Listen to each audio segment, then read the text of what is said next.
I never thought my past as a Navy SEAL would matter in a quiet suburban neighborhood, but one afternoon it came crashing back in the most brutal way. Three fake cops in tactical vests stormed onto my property pretending to enforce HOA law, and one of them made the biggest mistake of his life. He slapped my wife, Sarah. By the end of that day, their faces looked nothing like when they arrived. Before we dive in, comment which country you're watching from. Let's see how far this story travels. The whole thing started earlier that morning when Sarah went outside to water the garden. She noticed a strange black SUV circling our block 3 times before it stopped across the street. 3 men stepped out wearing dark tactical vests with shiny police patches sewn on. At first glance, they looked official, but Sarah immediately noticed something off. Their belts were cheap nylon with plastic holsters, and none of them carried radios. Real officers don't show up without communication gear. One of them, the tallest, walked straight toward our yard. "Ma'am, HOA compliance inspection," he barked, flashing a badge so fake it looked like it came from a toy store. Sarah asked calmly, "Since when does the HOA hire police officers?" That's when the second guy smirked and said, "We're not hired, lady. We are the law here." Sarah told them to leave immediately, reminding them that trespassing on private property without cause is a crime. Instead, the third one stepped closer, his hand resting on the fake baton at his side. When Sarah pulled out her phone to record them, he slapped it out of her hand, and then, in a moment that made my blood boil, he slapped Sarah across the face. That's when I came outside. I had been in the garage organizing my old gear when I heard Sarah yell. I saw her clutching her cheek while these clowns puffed their chests like they owned the place. Everything in me switched from neighborly patience to combat mode. I walked right up to them and said, "You boys picked the wrong house. You've got about 5 seconds to explain who sent you." The tallest one smirked and said, "The HOA president told us you've been ignoring notices. We're here to make sure you comply." He tried to stare me down, but I've dealt with warlords and mercenaries. A suburban poser in a fake vest doesn't even register on my radar. I told Sarah to go inside and lock the door. She didn't argue. She knew I was about to end this charade. I stepped closer, low voice, and said, "Touch my wife again, and you won't be walking out of here."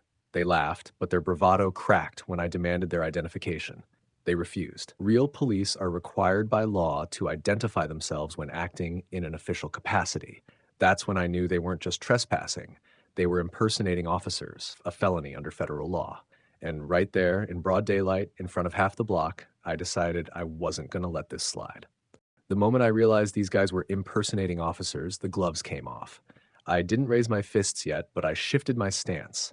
Feet planted, shoulders squared, eyes locked. It was the same posture I used during deployments when things were about to turn violent, and the 3 clowns must have sensed it because their laughter faltered.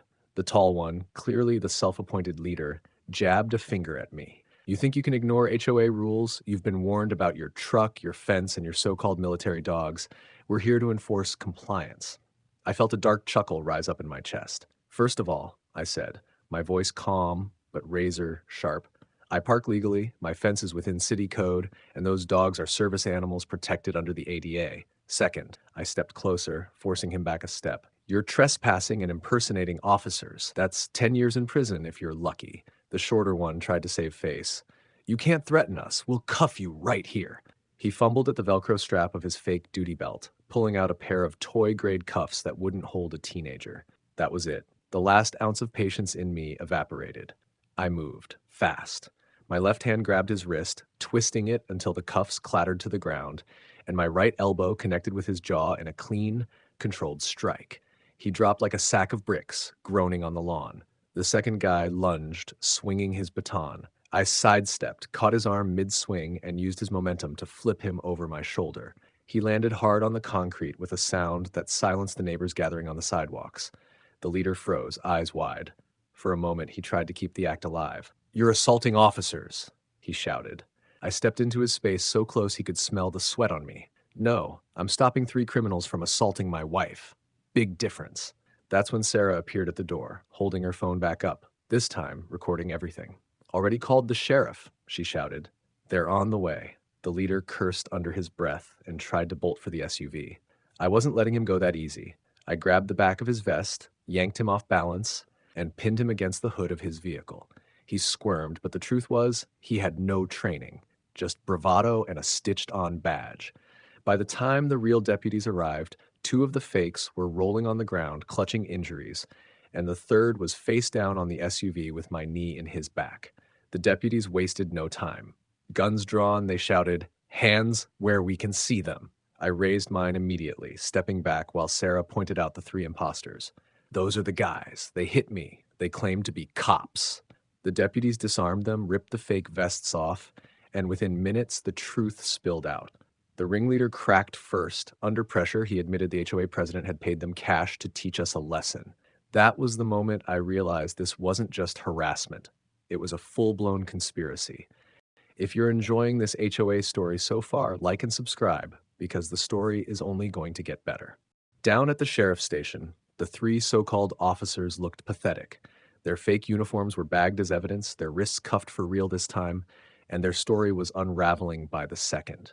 Under questioning, they admitted what I already suspected. The HOA president, Karen Ellis, had hired them. She told them to rough me up, scare Sarah, and make us fall in line. When the deputies turned to me and asked if I wanted to press charges, I didn't even hesitate. "Absolutely," I said.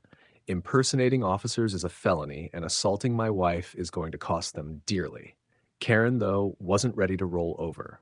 By the end of that very day, she had the gall to file a lawsuit against me. She claimed I had used excessive force and damaged the reputation of the HOA. She even tried to argue that her hired thugs were security contractors, and I had overreacted. My attorney nearly laughed when he read the paperwork. "This is a gift," he told me. "We'll countersue for harassment, assault, and conspiracy, and since you've got video evidence of everything, this isn't going to end the way she thinks it will." The court date arrived quickly. On one side sat Karen, smug in her blazer, whispering frantically to her lawyer.